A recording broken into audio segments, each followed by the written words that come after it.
Hello, my name is Iuliia Mendel. I'm a Ukrainian journalist, and here we are in the Kyiv Post studio talking to Nico Woods, who used to serve in the US Navy and now is working with the Ukrainian Freedom Fund to help Ukrainian army. Nico, thank you for being here. Thank you for having me, Iuliia.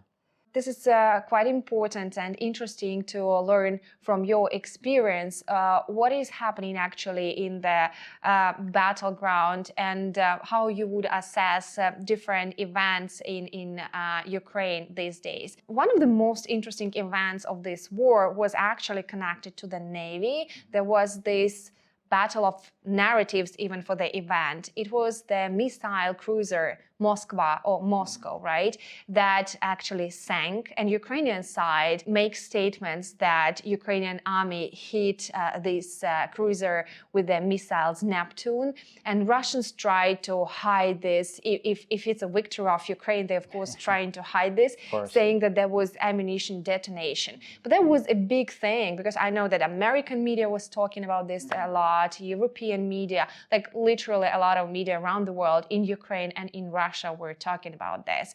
How would you assess, is that really that important event? Why is this so important event in the war of Russia against Ukraine? Of course, the Moskva is a Slava-class destroyer, and why it's so significant is that it was the flagship of Russia's Black Sea fleet. And a flagship is, in a sense, a command and control structure. So typically, most of the units in the fleet will get its orders from this ship. It's also a very powerful ship. So one is it weakens Russia's ability to take out maneuvers and perform tactics in the Black Sea, but also it's very symbolically a huge blow. The most powerful ship that they had in the Black Sea just blew up, and it is a huge win for the Ukrainians. Great, thank you. So how would you actually assess the battles what are happening here? We know that Russian army used to be considered one of the most powerful armies in the world. And actually, when you look at the territories, you understand that this is Goliath and we are like David here fighting, right?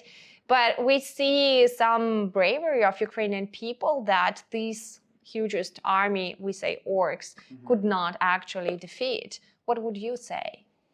I think the Russians completely underestimated the Ukrainians. Their willpower, their courage is completely unexpected.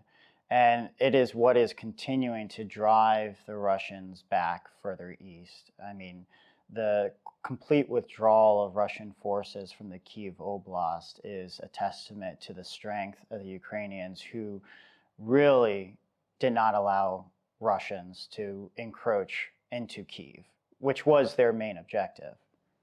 Have you noticed something that you can explain as, for instance, the feature of Ukrainian army, or that was noticeable, for instance, for you to see during this war as something important from Ukraine or from Russia? Any features how we could explain or describe the battles, the fighting, the armies, the countries, the strategies?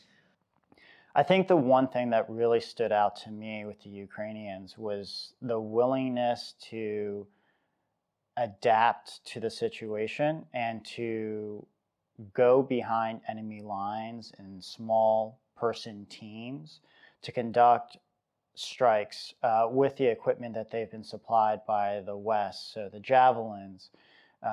The fact that they decided in small, maybe four-person teams to go behind enemy lines and kind of conduct guerrilla warfare tactics really threw the Russians off. And given that they know, Ukrainians, this is their land, like they know how to maneuver.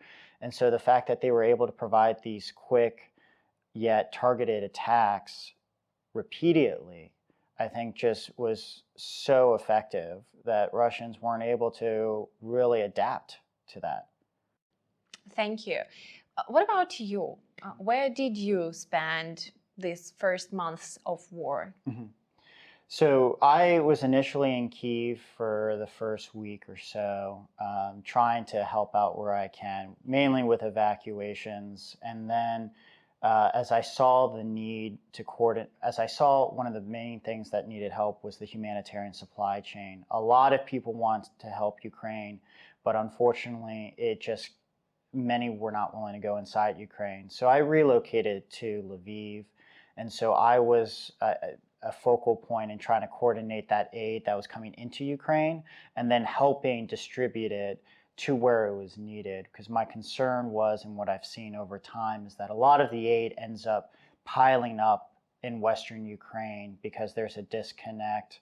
And so I was working to resolve that. And then as the fight continued eastward, I relocated back to Kyiv so that I can continue helping getting items where they're needed on the front. Why on earth did you stay in Ukraine? Why did it matter for you? Why are you here as an American who can be anywhere, right? Building career and living, successful life. Sure.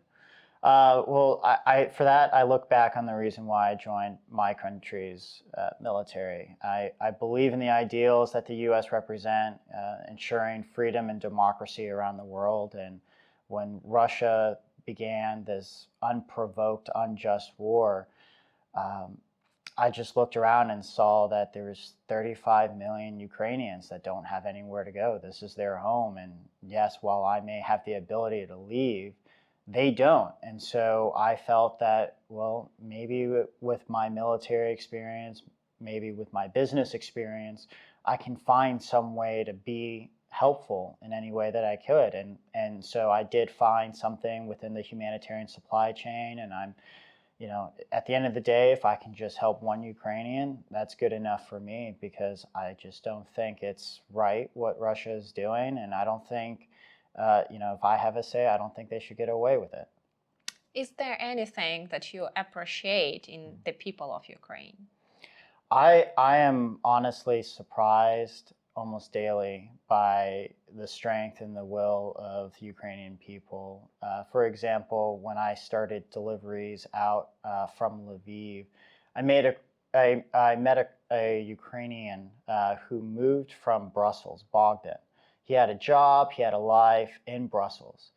And when the war began, he left it all behind to come to Ukraine. And as you know, Ukrainian males are not allowed to leave the country. So he came back to help his country, knowing full well that he may not be able to return to his life in Brussels. And he's a driver because he saw the need that, hey, he wants to help any way he can. And so that spirit of helping one another and helping Ukraine in any way they can is very powerful and very motivating to me. Well, your speech is very motivating. Thank you for sharing all your thoughts and your experience being here in Ukraine during this war. Of course. Thank you. We were talking in the Kyiv Post studio to Nico Woods, who used to serve in the American Navy and who is helping Ukrainian military right now through the Ukrainian Freedom Fund.